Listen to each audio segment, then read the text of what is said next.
Welcome to the Autospeed podcast, home of stock car and banger racing in the southwest. Drivers, start your engine. Love the vans. Welcome to the Autospeed podcast. I'm Crispen Rosevear. So we are getting ever closer to the start of the new national stock car season. Over the past 2 weekends, we've had 2 heavily populated open track days, one at St Day and one at Smeatharpe, where there were record numbers. That included plenty of drivers recording loads and loads of laps as they continue their preparation for the new season. And what it also included was 5 brand new mini stock drivers, each of whom passed their junior test of competence. So 5 newcomers into the junior formula, suggesting that that's in good health with the latest cycle of newcomers to add to the class. In this episode of the podcast, we'll be looking to catch up with some of the folk who were at Smeatharpe's open track day, beginning with BriSCA F2 Stock Car driver 762 Mike Cox. In his last meeting of 2022, Mike claimed the St John Ambulance Shield, which was just another in a string of lower grade bonus awards that Mike achieved during 2022. So, welcome Mike. Hi. Last year finished really well for you with some success. I think you won the St John Ambulance White Top Trophy. Yeah, I did. Yeah. It was a good meeting the end of last year. The car's still set up from it, so hopefully it'll be a good one next weekend. But yeah, I've had a really good week. I've had a really good year, really. For a graded driver like myself, and the budget we had to spend on it, we've had a good year. On a hamper.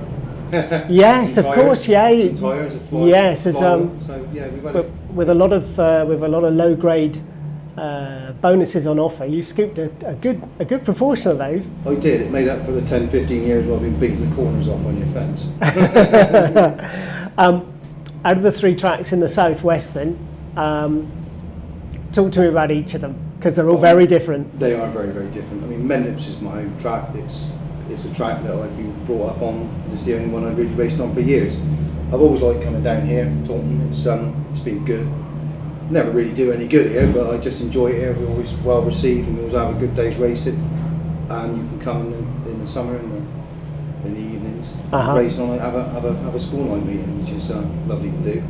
I've not got the grips of any of the 3, but same day is the hardest of the 3, especially if it's wet.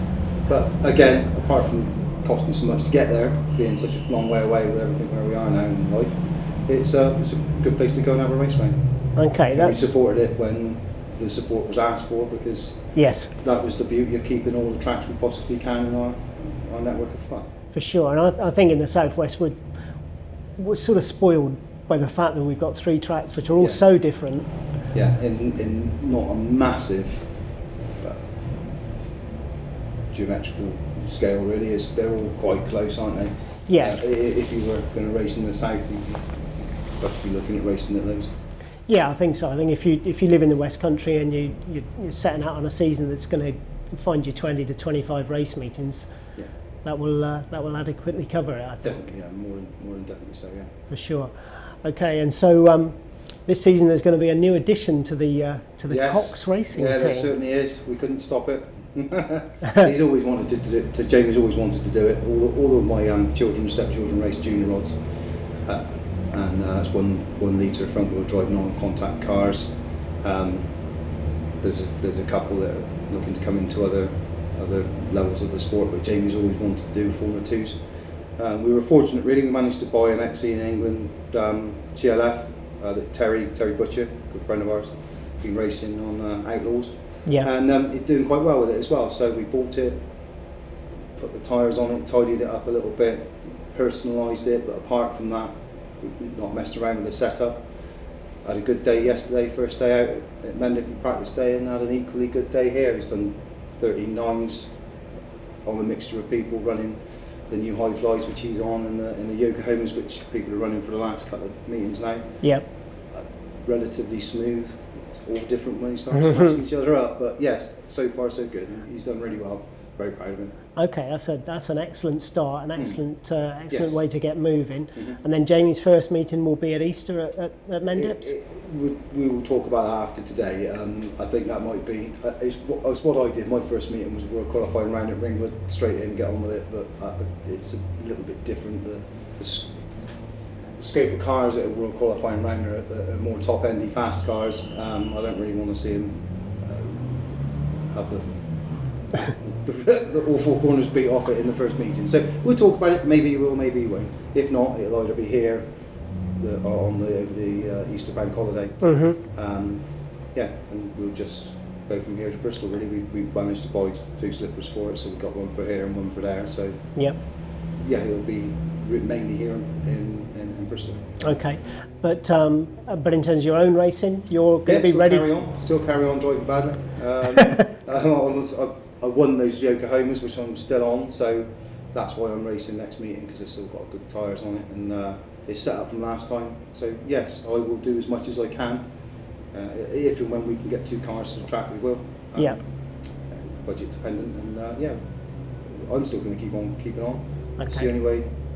Just keep on. So looking ahead, we've got the new season will begin on Sunday the 12th, and you 762 will be on the grid. I certainly will.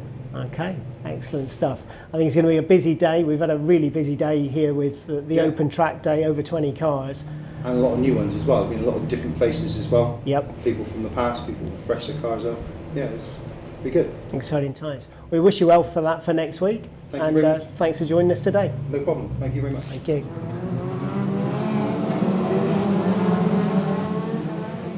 Moving on from Mike, who has many years of experience, to a young driver just starting out. After some seasons in the mini stocks, 914 Callum Faulconbridge has now graduated to a senior formula, and after a one-off appearance late last year, his first full season in BriSCA Formula 2 stock cars awaits. So, welcome Callum. On the verge of starting out in your first full season in BriSCA Formula 2s, and you've had a successful day here at the Open Track Day. Yeah, it's been good. We've done, I think we just looked at it on the screen there, 70 odd laps or so. So a busy time. Didn't do enough. That's not enough, no? Of course, last year you raced in, you had that one-off go at the end of the season. Yeah. How did you find that? Yeah, it was good. It was quite difficult in the wet, especially for a first meeting. I enjoyed it. Yeah, okay. And obviously looking forward to, you'll be here on Sunday on the 12th. Next week, yeah. This time last year, 475 Leah Seeley was in a similar position to Callum, about to start racing BriSCA Formula 2 stock cars. Her first season was full of highlights, with a number of race wins, including a sensational first ever Formula 2 final success at Smeatharpe, which came just a week after she was pipped on the very last lap at the Mendips Raceway. Leah also reached and maintained blue grade in an impressive debut season. So, welcome Leah. Hi. You're looking exceedingly nervous for someone that goes out and races a BriSCA Formula 2. It seems to be more of an ordeal to talk on the mic than it does to race a car. Yeah, I'm better in the car. I'm not very good at talking to anyone. We'll find out. So your first season, without just overflowing and gushing with praise and whatever, but I don't know. Did that exceed your expectations, or did you think you were going to do that well? I went into it with high hopes, just because I always do. Because there's no point not. Otherwise, you're not going to get anywhere if you don't. Like you always, do you know what I mean? Like you go into it with high hopes, because otherwise there's no point in spending the money and everything. Yep. But I don't know. It didn't necessarily not get my expectations, and my expectations didn't necessarily exceed any of it. It just I just enjoyed it. Yeah. I didn't really. We went in not thinking about how. No specific targets. Yeah, like we weren't like in the minis. Everything was competition. Like obviously we had to win. We had time on it. Like you only had 5 years. Yes. Whereas this, like we weren't worried about knocks of the year. We knew we weren't doing shell. We're not going to get as good as we were in mini straight away or anything like that. Or be right at the top because of what we tend to do local other than like weekends. Yeah. But it was just. I'm much preferred to the minis. The whole season as a whole was good. I liked it. Okay, well that's good, and I think you very quickly became some kind of like, I don't know, darling of the crowd. I remember that day at Bristol when you nearly won the final. You were so disappointed, and then within a week it all came right at Smeatharpe when you did win a final. So well, I was crying after that.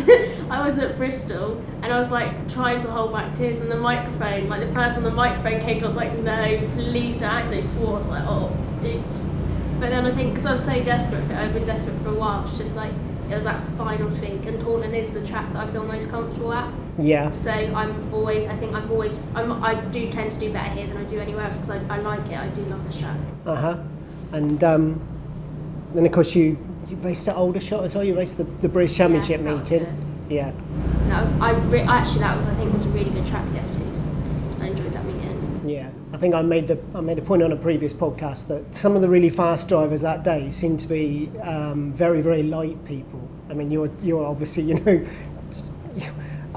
yourself and Harley Burns and Harley Thakra. I don't know whether that was just how it was on that day, but it seemed to stand out to me. Yeah. Yeah. I don't know if it's. It did. I think that day was quite good for finding different drivers that could be quick as well, because it was a completely new track. So I just think obviously you always have the standout ones that tend to stand out everywhere. Yeah. But I think it was good for that, like getting people that weren't necessarily always on top to some sort of competitive level as well as everyone else. Yeah. Okay. I think that when I've been watching you race and everything, I think one of the things which I always find so impressive is that you don't seem at all bothered when you're in traffic, and some drivers can, a lot of drivers can go out and drive really fast, and a lot of drivers can adapt to it. But I think that the calmness that you show when you're in amongst traffic, I think that's you always seem to be looking forward. Yeah. You're not too bothered by what's around you, which I think is a tremendous quality. I wouldn't say calmness in traffic, but I love it. I think it's always been the part I like. Obviously, I do like if I win, that'll make the day. But my favourite part of the racing is the contact. Mm-hmm. So I enjoy I get really angry in the car. So it's like sort of when you're in traffic, it's like a let loose of it all. It's just exciting to find different gaps and get through, and then the quickest cars don't always make it because the traffic is good. So I think it makes the racing fair, but I love having the traffic around me, especially when it is like the red tops, the blue tops, ones that you don't fully know what's going to happen because they've raced for so long, they've got their own little tricks. Yes. I like having those battles. Like it's a lot of the time it's like here, and you've got like Rice, Stoneman, Gilbert, and a lot of the blue tops like are always battling, and that's my favourite races. I like that. Yeah, and I think that's for sure that must be where races are won and lost, when you're in amongst traffic. If you can hold your own in amongst that. But you say yourself that you're not calm, but from the outside, you're not fazed by in amongst other cars, and that's really evident. And I think that holds you in good stead, and you'll be going forward. So looking forward to this season. You're ready to go from the start? Yeah. Yeah, you're gonna be racing in March, which is the last month on the Yokohama tyres, and then of course you moving on to the high flies. You were there right at the very beginning, because the high flies, when they first took to the track, it was yourself and Kieran here at Smeatharpe. Yeah. It was wet, I think, we all went out in them, like when we first did them, and I actually quite enjoyed them then. I've only done it for the year, and it's not always been wet, so I have sort of been learning, so I've not been that quick. Yeah. But I found them quite good in the wet. I did like them. Yeah, and I guess it's just a change that helps everyone. Yeah. It's certainly going to be an interesting period when we get to April and people change over, and how much changes are needed on the cars and how people adapt to them and everything. But it's good to come in with such an open mind as you have on it. Of the tracks in the West Country, then, you say that Taunton is where you feel most at home, but you did so well that day that I was at Bristol, and so Bristol. Some people find Bristol a real challenge, and some people find St Day a real challenge. But I think Taunton obviously has been the main track for ages, but I haven't raced obviously any of the down south ones from really 11 to 16 of them once. Yes. So it's all new again, but I think Taunton just feels like home. Yes. And St Day, I don't hate the track. I don't dislike the track at all. But it's like, even like when I'm getting to like 10 laps in or something, my arms start to die. I don't know if it's my size, I don't know what it is, but I've like tried like working up for this year, so hopefully it'll be a bit better. But I think Taunton, I'm able to keep it going a lot longer, which is why it's less frustrating than other tracks when there's something that I can't physically help. Yes. But Yeah, that's probably Okay. why. I don't mind any of the downtime. Well, anybody listening needs to make a mental note not to enter into any arm wrestling with you. Then, if you've been building up your strength, Been trying anyway. for sure.